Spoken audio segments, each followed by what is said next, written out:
All right, so this is part 2 of section 3 in chapter 6. And we are finishing off looking at inverse trig functions. And here we are going to look at composite trig functions. Now, if the inverse trig function is on the inside and the regular trig function is on the outside, and they are the same trig function, then this is just equal to zero point 0.6, what's on the inside. If the inverse trig function is on the outside, we have to be a little bit more careful. So we have sine of 3 pi over 2. I need to evaluate that. Sine of 3 pi over 2 on my unit circle is -1.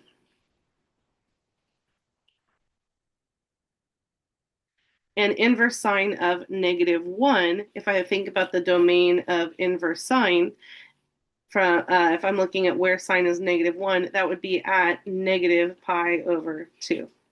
So same location, it's still this angle right here, but instead of saying 3 pi over 2, we're saying negative pi over 2. Those are coterminal angles, if you remember back to chapter 5. Now, if these are different trig functions, there's a little bit more to it. So I have inverse tangent of 5 over 12. Now, that's not something I know from my unit circle, and so I'm going to use a triangle to help me evaluate that. Now, inverse tangent is from negative pi over 2 to positive pi over 2. And this is a positive value. So I know I'm looking at something in quadrant 1. So I'm looking at some angle in quadrant 1. And tangent is opposite over adjacent. So opposite is going to be 5, and the adjacent side is going to be 12. Now you can use the Pythagorean theorem and solve for your hypotenuse here, since this is a right triangle. Or you might know that this is a Pythagorean triple, and so this is 13. Well, I know all the sides now, and I know that the answer to this is going to be some angle theta. So this is equal to some angle theta. And what I want to find is cosine of theta. Well, cosine of theta is adjacent over hypotenuse, and that would be 12 over 13.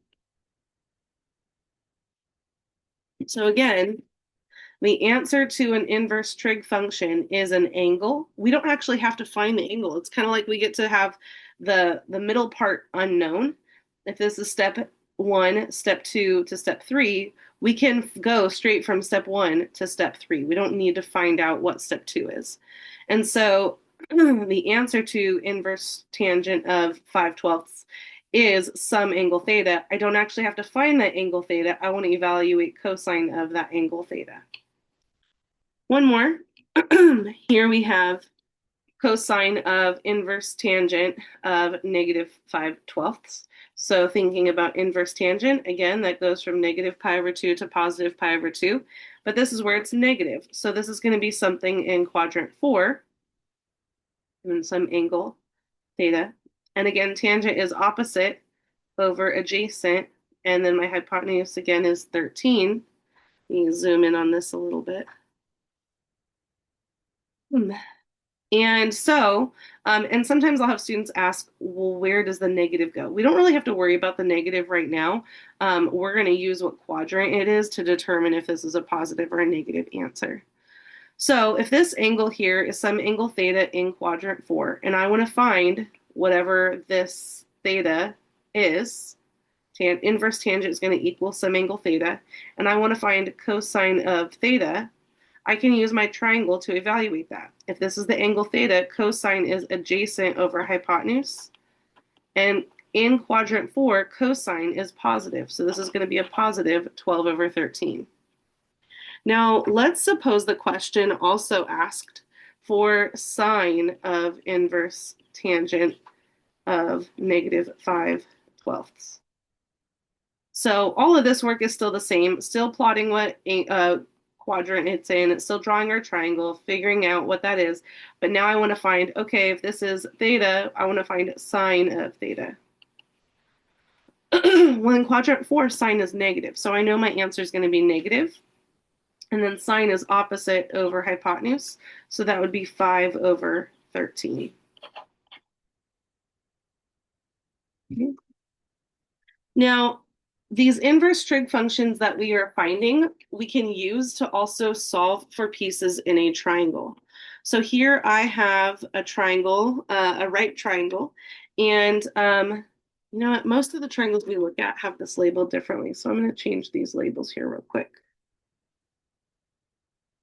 This is going to be B, and this is going to be C. Most of the time we're looking at C as our 90-degree angle. This is little c, this is little b, and this is little a. The side opposite of the angle is always the matching side. So big A and then little a would be the side opposite of it. Big C and then little c. Big B and then little b. So solving a triangle means that we find all three angles and all three sides.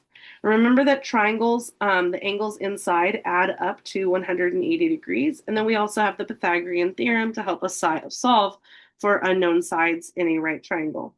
So in this example that we're looking at here, it asks us to find all of the missing pieces. That's what it means to solve a triangle.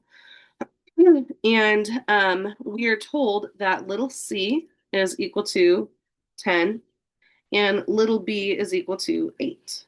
So we already know two pieces, 10 and 8. We don't know a, and we do know that c is a 90-degree angle. So I'm going to use the Pythagorean theorem first to find side A. So c squared is equal to a squared plus b squared. So c squared, oops, we know c. 10 squared is equal to a squared plus 8 squared. That's 164. Subtracting 64 from both sides, we end up with 36 equals a squared. So a equals 6. So we found the last side, and then I can use trig to find these other angles. Now you want to solve for the biggest angle first.